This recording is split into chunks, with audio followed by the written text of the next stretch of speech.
Hello friends, welcome to the channel to the point. और आज हम यहाँ पर देखेंगे DSSB NVS KVS में आए हुए टेंस के questions. In general paper English में पेपर 1 जो आपको होता है उसमें इंग्लिश के 20 क्वेश्चंस आते हैं। तो उसमें कुछ क्वेश्चंस टेंस के आते हैं, तो वो किस तरह के होते हैं, किस लेवल के होते हैं, आज हम यहाँ पर देखेंगे। तो हमारा पहला क्वेश्चन है, the managing director made me to revise the draft of the company's report 3 times। तो यहाँ पर हमको ये बताना है, चूज द इनकरेक्ट वर्ड और phrase from the given options. इसमें जो अंडरलाइन वर्ड है तो या फिर फ्रेज जो है, तो उसमें से कौन सा इनकरेक्ट है। तो यहाँ पर the managing director company's report of to revise, तो यहाँ पर टू रिवाइज रॉन्ग होगा। उसका रीज़न ये है कि जो मेक होती है, मेड है, यहाँ पर मेड का फर्स्ट फॉर्म होता है मेक। तो मेक एक कॉजेटिव वर्ब है, ठीक है। तो कॉजेटिव वर्ब के बाद जो भी वर्ब यूज़ होगी उसके पहले आप टू, मतलब वो विदाउट टू यूज़ होगी, ठीक है। वहाँ पर टू का यूज़ नहीं होगा। कॉजेटिव वर्ब के बारे में अगर हम थोड़ा सा आइडिया दे दें, पॉजिटिव वर्ब में सब्जेक्ट जो भी काम होता है वो खुद नहीं करता है, बल्कि कोई दूसरा व्यक्ति उससे करवाता है। जैसे कि यहाँ पर the director made me, I am not doing on my own, तो डायरेक्टर करवा रहा है। तो ये मेक यहाँ पर पॉजिटिव वर्ब होगी। मेक हो गया और लेट हो गया। इसका एक एग्जाम्पल अगर और हम लेना चाहें, I made him cut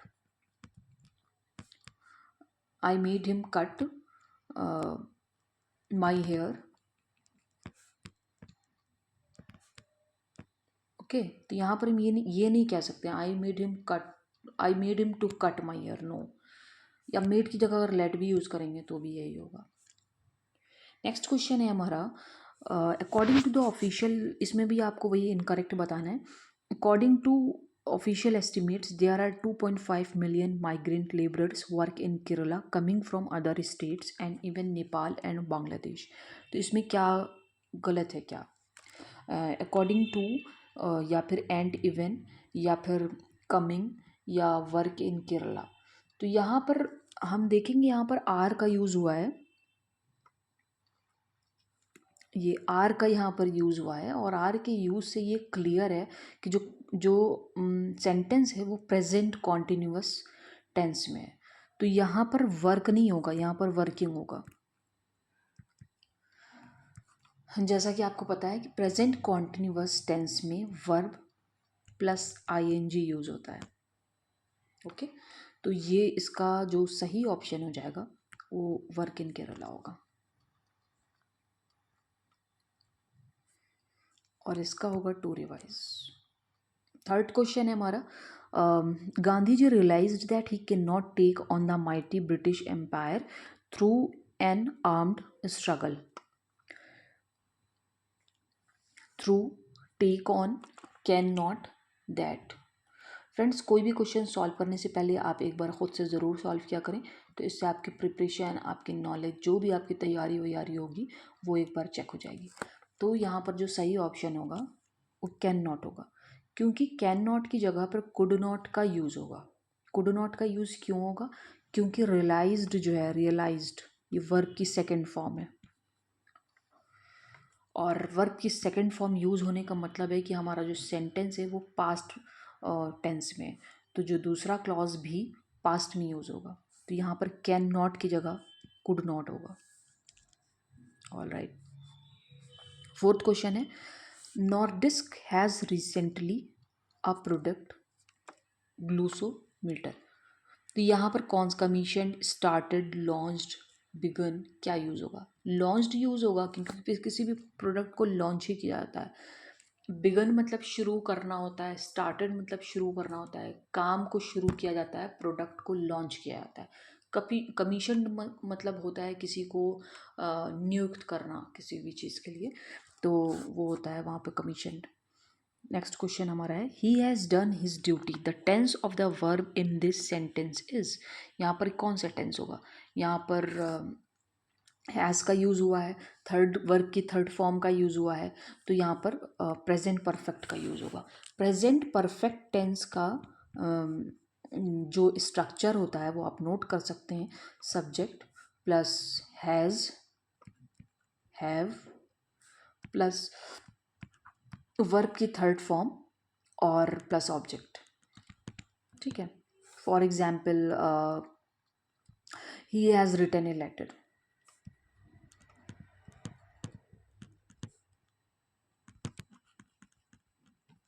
he has written a letter. Okay, next question है हमारा, they had loved, the tense of the verb in the above sentence is। इसमें कौन सा टेंस यूज़ हुआ है? इसमें भी प्रेजेंट परफेक्ट नहीं यूज़ हुआ है, क्योंकि यहाँ पर पास्ट टेंस का जो है जिक्र है, तो यहाँ पर पास्ट परफेक्ट होगा, past perfect. Has, had, have, ये सब आपको प्रेजेंट परफेक्ट, पास्ट परफेक्ट में मिलेंगे, और हैड जो होगा वो पास्ट परफेक्ट में होगा, बाकी जो हैज़, हैव होगा वो प्रेजेंट परफेक्ट में होगा। तो सेम वहाँ भी, यहाँ पर हमने अभी इस पहले वाले क्वेश्चन में हमने आपको प्रेजेंट परफेक्ट टेंस का स्ट्रक्चर बताया था, तो यहाँ पर जो एक स्ट्रक्चर होगा, सेंटेंस स्ट्रक्चर होगा पास्ट परफेक्ट के लिए, तो वो होगा subject plus had plus verb की थर्ड फॉर्म प्लस ऑब्जेक्ट। ठीक है, यहाँ पर हैड होगा।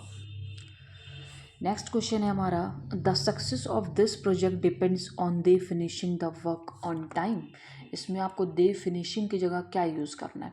दे finish, them finishing, they are finishing, या नो इम्प्रूवमेंट। तो यहाँ पर पहली बात तो आप ये जान लीजिए कि दे प्रिपोजिशन के बाद सब्जेक्टिव केस का यूज़ नहीं होता है। ठीक है, तो यहाँ पर दे ही हम चेंज करेंगे तो दे आर फिनिशिंग हो जाएगा।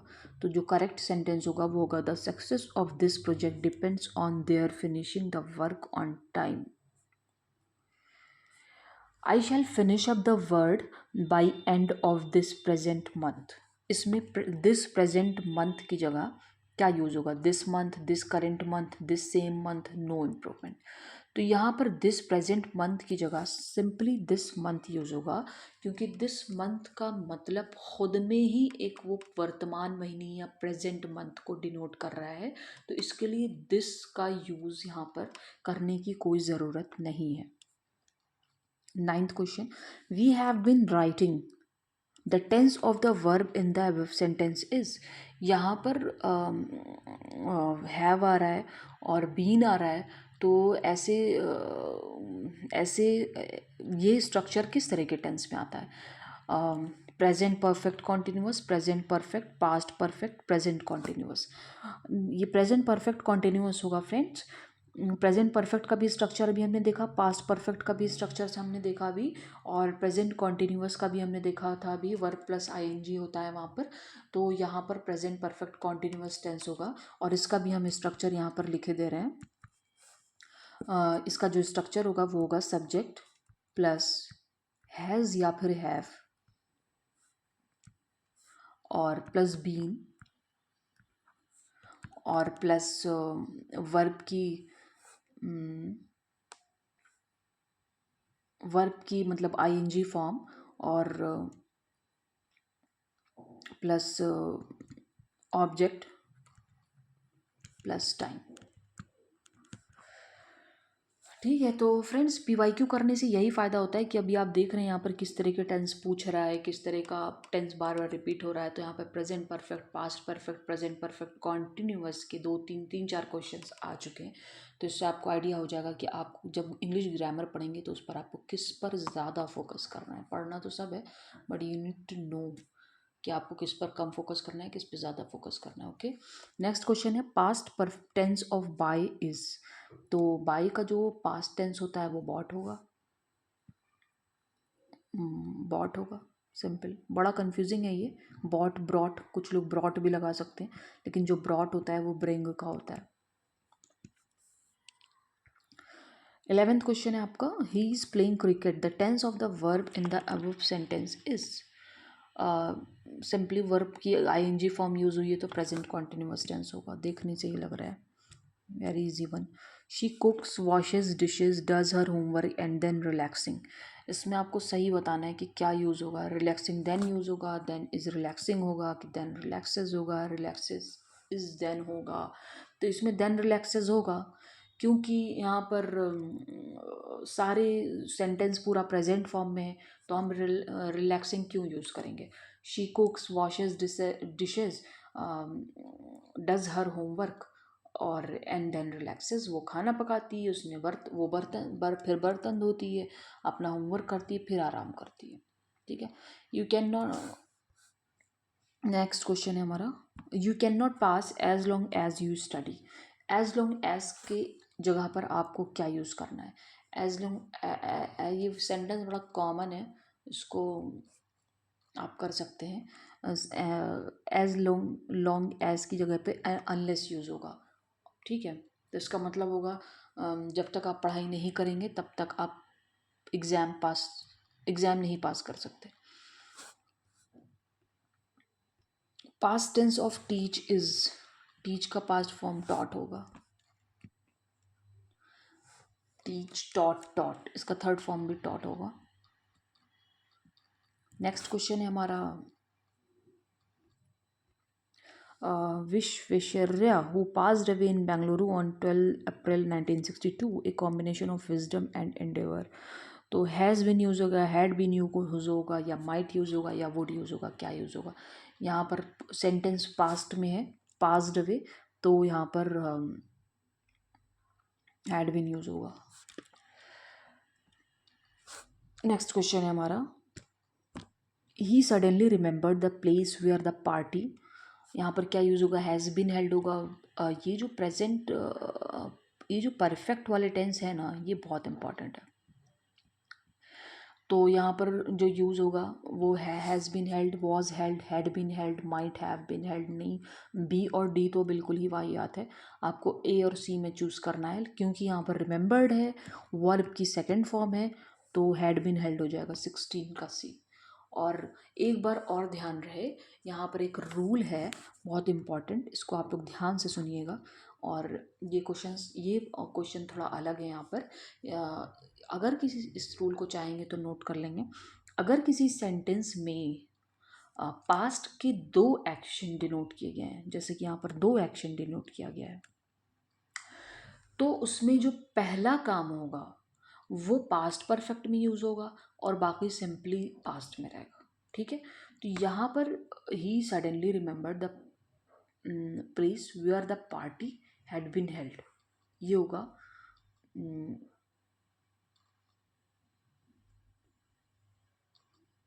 सॉरी, यहाँ पर हमने थोड़ा सा मतलब गलत बोल दिया, आई एम सॉरी। तो यहाँ पर आई एम रिपीटिंग माई सेल्फ, किसी भी सेंटेंस में अगर पास्ट के दो एक्शन डिनोट किए गए हैं, तो जो पहला काम हो रहा होगा उसके लिए हम बाद में पास्ट परफेक्ट का यूज़ करेंगे। ठीक है। तो यहाँ पर he suddenly remembered past tense है, अब द प्लेस, इसके लिए हम आगे पास्ट परफेक्ट का यूज़ करेंगे। तो had been held is the past perfect, तो यहाँ पर हम इसका यूज़ करेंगे। 17th क्वेश्चन है, he many difficulties since his arrival in the city. यहाँ पर फिल इन द ब्लैंक्स करना है, faced, is facing, has faced, was facing. तो यहाँ पर सिंस का यूज़ हुआ है, तो सिंस मतलब प्रेजेंट परफेक्ट टेंस। और अभी हमने स्ट्रक्चर में बताया था टाइम, तो वो टाइम का मतलब वही था, वहाँ पे सिंस और फॉर यूज़ होता है। तो यहाँ पर प्रेजेंट परफेक्ट टेंस यूज़ हुआ है, तो यहाँ पर सिंपली आपका हैज़ फेस्ड हो जाएगा। जो भी स्ट्रक्चर अगर आपको याद है तो आपको पता होगा। तो टाइम का मतलब वहाँ पे यही था कि या तो सिंस और या फोर। ठीक है। और प्रेजेंट परफेक्ट टेंस का सिंपली ऐसे मतलब समझें कि मतलब कोई भी एक्शन अगर हो रहा है किसी भी टाइम पे, तो पास्ट में, और वो अभी तक प्रेजेंट मोमेंट में चल रहा है। ठीक है। तो मतलब he has faced many difficulties, उसने काफ़ी मुश्किलें झेली जब से वो इस सिटी में आया है, यानी कि वो अभी भी झेल रहा है। ठीक है। तो यहाँ पर आपका हो जाएगा has faced. So move on to next question. I do not bother much about money, I about it all my life. यहाँ पर क्या यूज़ होगा? Have never bothered, bother, don't bother, will ever bother. नहीं, C तो बिल्कुल भी नहीं होगा। और यहाँ पर सेंटेंस आपका प्रेजेंट टेंस में दिख रहा है साफ साफ, आई डू नॉट का यूज़ हुआ है तो ये प्रेजेंट टेंस में है। तो जो आगे वाली जो क्लॉज है वो भी प्रेजेंट टेंस में ही होगी। तो जो इसका सही होगा वो ए होगा। आई do not bother about much about money, I have never bothered about it all my life. मैं ना परवाह करता हूँ और पैसे के लिए ना मैं ज़्यादा परेशान होता हूँ और ना मैं हुआ हूँ कभी। तो gym came yesterday, I do not know whether he came, will be coming, will have come, shall come today। तो इसमें कौन सा यूज़ होगा? विल बी कमिंग यूज़ होगा यहाँ पर। यहाँ पर विल बी कमिंग यूज़ होगा। Gym came yesterday, I do not know whether he came today, will come, have come today. नहीं, विल बी कमिंग यूज़ होगा। थोड़ा सा सेंटेंस को ट्रांसलेट करके भी देखा करें, उससे भी इस तरह के क्वेश्चन बहुत इजीली हो जाता है। ही नेक्स्ट क्वेश्चन है, ही फॉर 5 hours। यहाँ पे हैड स्लेप्ट होगा, मस्ट हैड बीन स्लीपिंग होगा, हैज़ बीन स्लीपिंग होगा या वॉज स्लीपिंग होगा।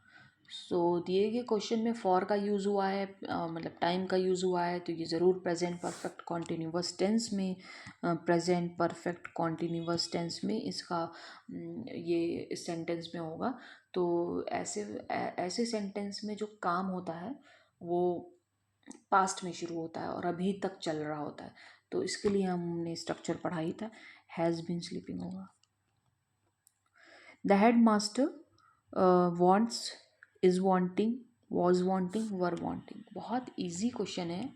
वांटिंग वांटिंग वांटिंग तो हो ही नहीं सकता, तो एलिमिनेट करके भी वांट्स लगा सकते हैं। और दूसरी बात आपको ये भी पता होना चाहिए कि वांट कभी भी वांट में आईएनजी नहीं लगता। कुछ वर्ब ऐसे होते हैं जिनमें कभी आईएनजी नहीं लगाते हैं, जैसे कि सी हो गया, टेस्ट हो गया, टेस्ट हो गया, और आई अपीयर हो गया, लव हो गया, डिज़ायर हो गया। मतलब इन सब वर्ब का यूज़ जो है वो प्रेजेंट कॉन्टिन्यूअस टेंस में नहीं होता है। इन वर्ब्स का यूज़ सिर्फ प्रेजेंट इंडेफिनिट टेंस में ही होता है। कहने का मतलब ये।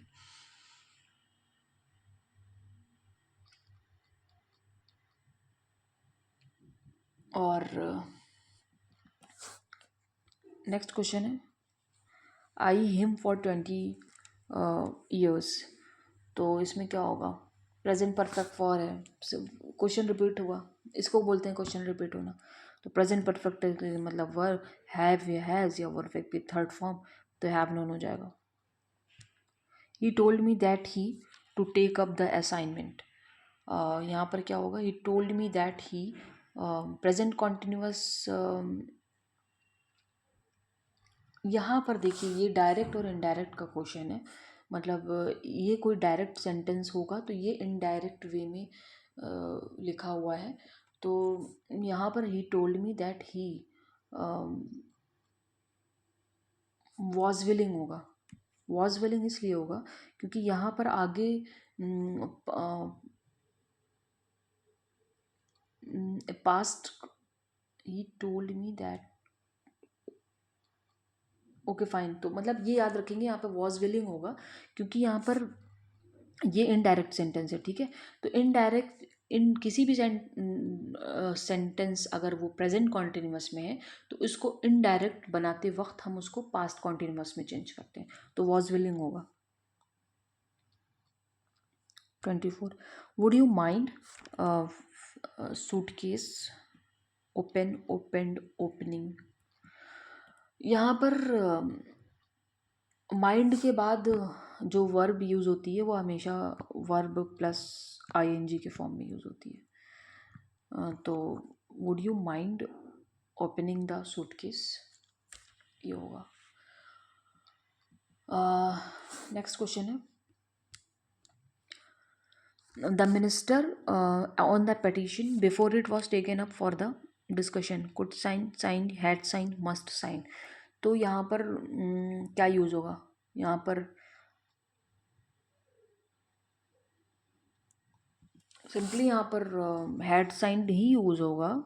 उसका रीज़न ये है कि अभी हमने आपको बताया था कि जब कोई भी किसी भी सेंटेंस में पास्ट के दो काम डिनोट हो रहे हों तो उनमें से जो पहला से काम हो चुका होता है उसके लिए जो वर्ब आती है वो पास्ट परफेक्ट होती है, और जो काम बाद में होता है उसके लिए जो वर्ब आती है वो पास्ट इंडेफिनिट वाली यूज़ होती है। ठीक है, तो ये रूल बहुत इम्पॉर्टेंट है। 26th question, my mother daily Scholz होगा। यहाँ पर स्कोल्ड्स क्यों होगा? क्योंकि मदर इज द सिंगुलर, तो वर्ब भी सिंगुलर होगा। और हम देख सकते हैं कि जो सेंटेंस है हमारा वो प्रेजेंट फॉर्म में भी है, तो इसलिए भी वो होगा। स्लो एंड स्टडी बहुत बार सुना हुआ है, ये विंस विंस द रेस। ठीक है, तो यहाँ पर सिंगुलर वर्ब का यूज़ होगा। यहाँ पर ये नहीं देखेंगे कि स्लो एंड स्टडी दो के बारे में बात की जा रही है तो हम यहाँ पर प्लूरल का यूज़ करेंगे, क्योंकि आई थिंक पहले के वीडियोज़ में हमने ये बताया हुआ है कि फिर से हम रिपीट कर दे रहे हैं। यहाँ पर जो रूल लगता है वो ये लगता है कि मतलब नाउन या एडजेक्टिव को जब दो हों, वो दो दो या दो से ज़्यादा नाउन या एडजेक्टिव को अगर हम एंड से जोड़ते हैं और तो वो जोड़ा जाए तो वो, और वो एक ही मतलब व्यक्ति या फिर किसी थिंग या फिर किसी आइडिया को डिनोट करें तो वहाँ पे सिंगुलर वर्ब का यूज़ होगा। ओके, तो यहाँ पर स्लो एंड स्टडी एक ही के लिए तो डिनोट है, तो वहाँ पर सिंगुलर वर्ब का यूज़ होगा। 28th क्वेश्चन हम देखेंगे जल्दी से। The owner of this building very rich. The owner of this building, owner यहाँ पर है, सिंगुलर है, तो इज यूज होगा यहाँ पर। 29th क्वेश्चन में will see I would like have, had, to have, will have. I would like to have, इस तरह के सेंटेंस तो हम लोग बहुत यूज़ भी करते हैं। और दूसरी बात ये कि टू हैव जो होता है ना वो कोई किसी भी चीज़ का कोई पोजीशन शो करता है, इंडिकेट करता है, मतलब ownership. I have to go there. ठीक है, I always read the newspaper before work. तो यहाँ पर क्या यूज़ होगा? यहाँ पर बिफोर, टू स्टार्टिंग होगा यहाँ पर, बिफोर स्टार्टिंग वर्क। हाँ,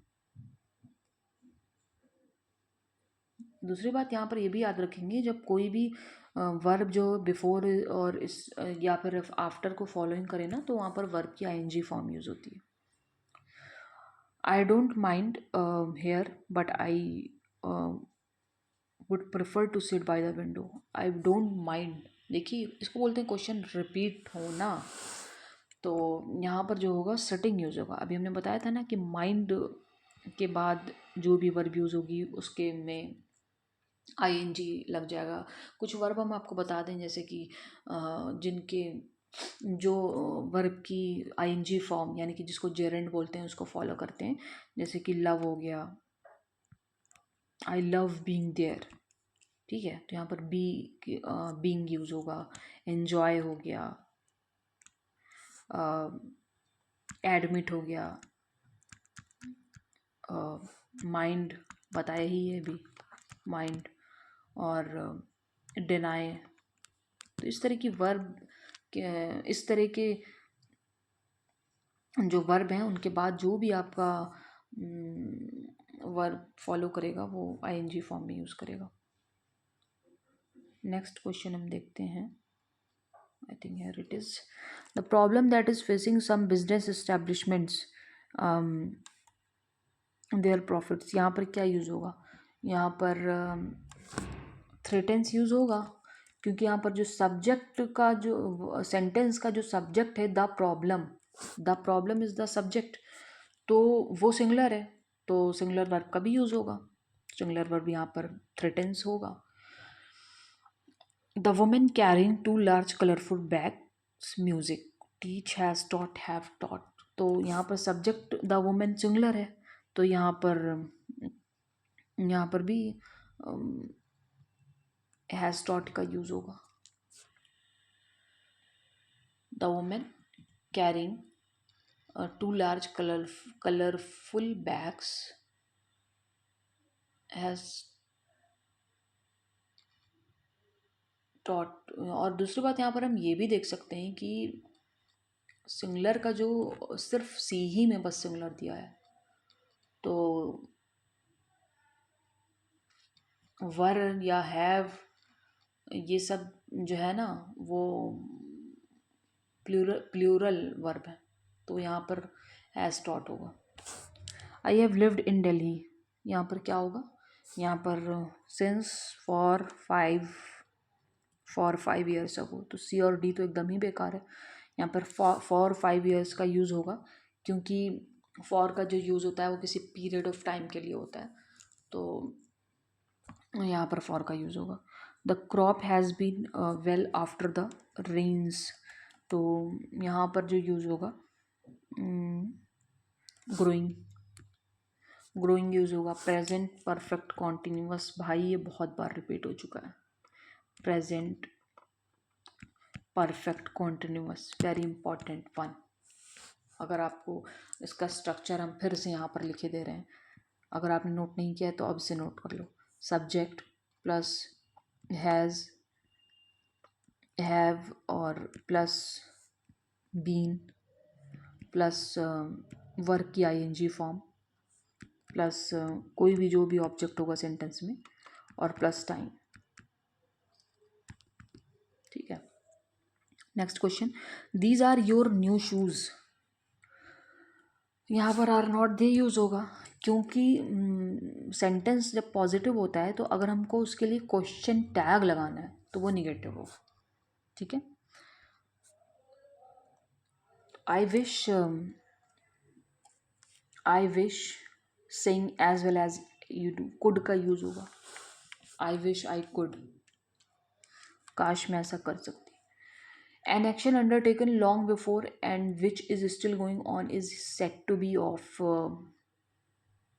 किस टेंस में होगा।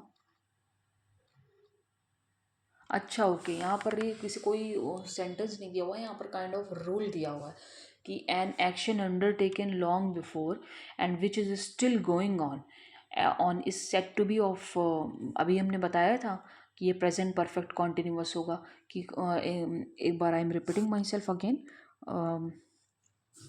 कोई भी काम अगर पास्ट में शुरू हुआ है तो वो प्रेजेंट में भी जारी है, तो वहाँ पर प्रेजेंट परफेक्ट कॉन्टिन्यूअस टेंस होता है। इस पर बेस्ड हमने कई क्वेश्चंस भी देखे।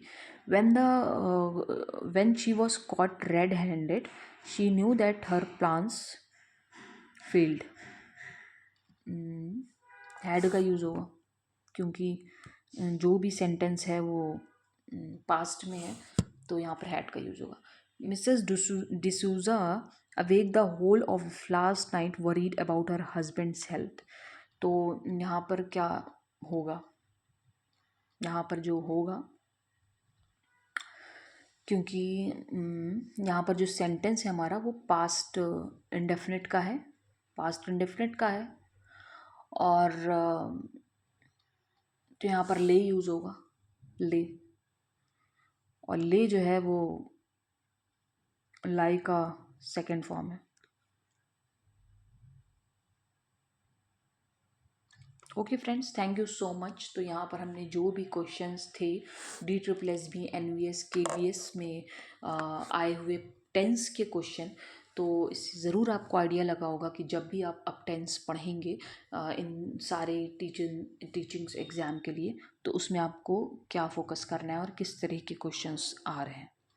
Thank you for watching, thank you.